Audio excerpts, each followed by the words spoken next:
Em nome do Pai, do Filho e do Espírito Santo. Amém. Programa de Formação Católica do dia 11 de abril de 2025, sexta-feira. Anunciar o Evangelho no Espírito Santo, o Espírito Santo e a evangelização. Estimados irmãos, hoje gostaria de compartilhar com vocês o tema obra evangelizadora do Espírito Santo, ou seja, o seu papel na pregação da igreja. A primeira carta de São Pedro define os apóstolos como aqueles que anunciavam o Evangelho através do Espírito Santo. Nesta expressão encontramos os dois elementos constitutivos da pregação cristã, seu conteúdo, que é o Evangelho, e o seu meio, que é o Espírito Santo. No Novo Testamento, a palavra Evangelho tem dois significados principais. Pode indicar cada um dos 4 evangelhos canônicos, Mateus, Marcos, Lucas e João, e neste sentido, por Evangelho, entende-se a boa nova proclamada por Jesus durante a sua vida terrena. Depois da Páscoa, a palavra evangelho adquire um novo significado de boa nova sobre Jesus, ou seja, o mistério pascal da morte e ressurreição do Senhor. É a isto que o apóstolo chama evangelho quando escreve: não me envergonho do evangelho, pois ele é força vinda de Deus para a salvação de todo aquele que crê. Romanos 1:16. A pregação de Jesus em seguida dos apóstolos contém também todos os deveres morais que derivam do Evangelho, a partir dos 10 mandamentos até o novo mandamento do amor. Mas se não quisermos voltar a cair no erro denunciado pelo apóstolo Paulo de antepor a lei, a graça e as obras à fé, é necessário recomeçar sempre de novo pelo anúncio daquilo que Cristo fez por nós. Por isso, a exortação apostólica Evangelho Gaudium insiste tanto sobre a primeira das duas, ou seja, o querigma, ou a proclamação, da qual depende toda a aplicação moral. O efeito na catequese desempenha um papel fundamental. O primeiro anúncio, ou querigma, que deve ocupar o centro da atividade evangelizadora e de toda tentativa de renovação eclesial. Ao designar-se como primeiro este anúncio, não significa que o mesmo se situa no início e que em seguida se esquece ou substitui por outros conteúdos que o superam. É o primeiro em sentido qualitativo, porque é o anúncio principal, aquele que sempre se deve voltar a ouvir de diferentes maneiras, e aquele que sempre se deve voltar a anunciar de uma forma ou de outra durante a catequese, em todas as suas etapas e momentos. Não se deve pensar que na catequese o querigma é deixado de lado em favor de uma formação supostamente mais sólida. Nada há de mais sólido, mais profundo, mais seguro, mais consistente e mais sábio do que este anúncio, isto é, do que o querigma. Até aqui vimos o conteúdo da pregação cristã, mas devemos ter em consideração também o meio do anúncio. O Evangelho deve ser pregado através do Espírito Santo. 1 a Pedro 1:2. A igreja deve fazer exatamente aquilo que Jesus disse no início de seu ministério público: o Espírito do Senhor está sobre mim, porque foi ele que me ungiu e me enviou para anunciar a boa nova aos pobres. Lucas 4:18. Pregar com a unção do Espírito Santo significa transmitir com as ideias e a doutrina a vida e a convicção da nossa fé. Significa confiar não na eloquência persuasiva da sabedoria, mas na manifestação do Espírito e do poder divino. 1 Coríntios 2:4, como escreveu São Paulo. É fácil dizê-lo, poder-se-ia objetar, mas como praticar, se não depende de nós? Mas da vinda do Espírito Santo, na realidade, é uma coisa que depende de nós, aliás, duas, e vou mencioná-las brevemente.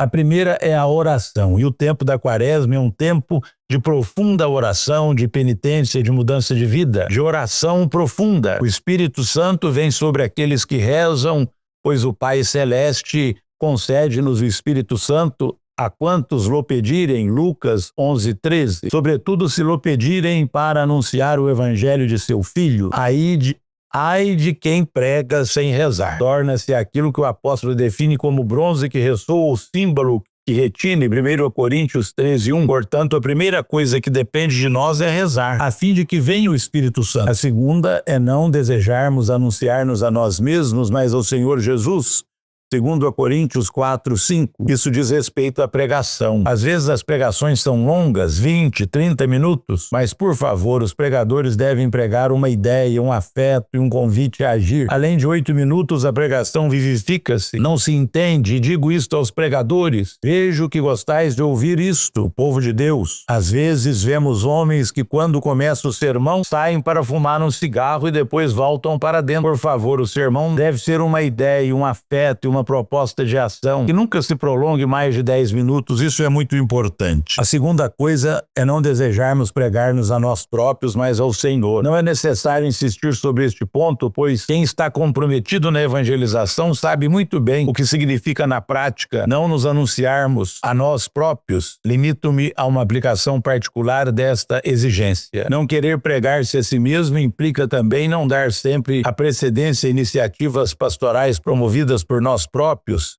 e ligadas ao nosso próprio nome, mas colaborar de bom grado, se necessário, nas iniciativas comunitárias ou que nos são confiadas pela obediência. Que o Espírito Santo nos ajude e acompanhe ensinando a igreja a pregar o Evangelho, assim como os homens e mulheres deste tempo. Ave Maria, cheia de graça, o Senhor é convosco.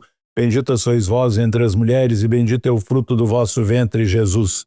Santa Maria, Mãe de Deus, rogai por nós, pecadores, agora e na hora de nossa morte. Amém. O Senhor esteja convosco, Ele está no meio de nós, e a bênção de Deus Todo-Poderoso, Pai, Filho e Espírito Santo, desça sobre vós e permaneça para sempre. Amém. Em nome do Senhor, ide em paz, e o Senhor vos acompanhe, graças a Deus.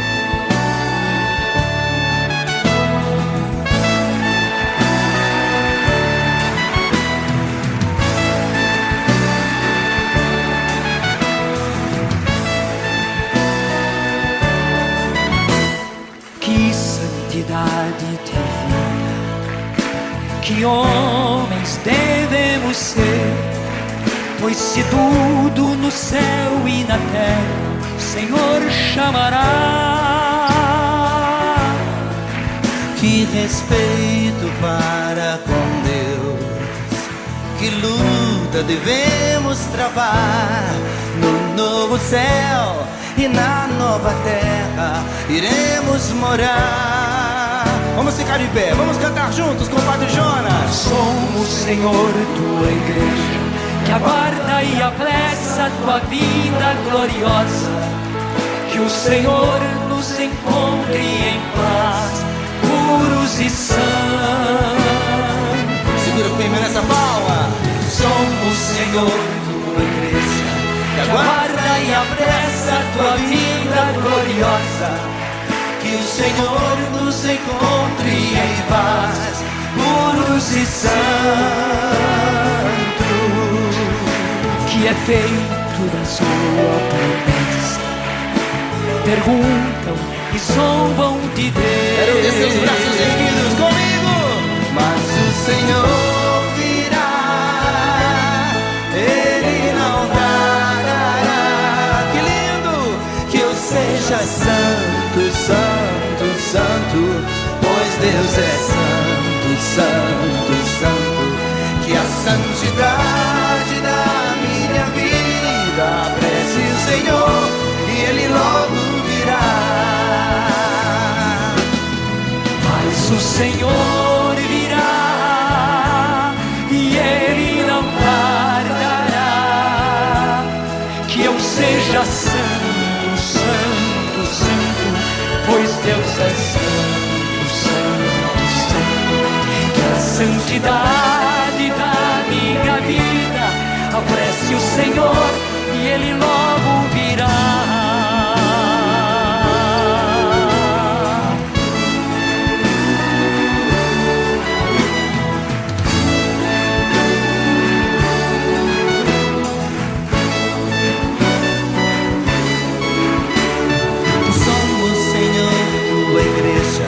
Que aguarda e apressa a tua vinda gloriosa. Que o Senhor nos encontre em paz, puros e santos. Somos, Senhor, tua igreja, que aguarda e apressa a tua vinda gloriosa. Que o Senhor nos encontre em paz, puros santos, que é feito da sua promessa, perguntam e zombam de Deus. Os que esperam o Senhor, ergam seus braços. Mas o Senhor virá e Ele não tardará, que eu seja santo, santo, santo, pois Deus é santo, santo, santo. Que a santidade da minha vida apresse o Senhor e Ele logo virá. Mas o Senhor virá e Ele não tardará, que eu seja santo, santo, santo, pois Deus é santo, santo, santo. Que a santidade da minha vida apresse o Senhor e Ele logo virá.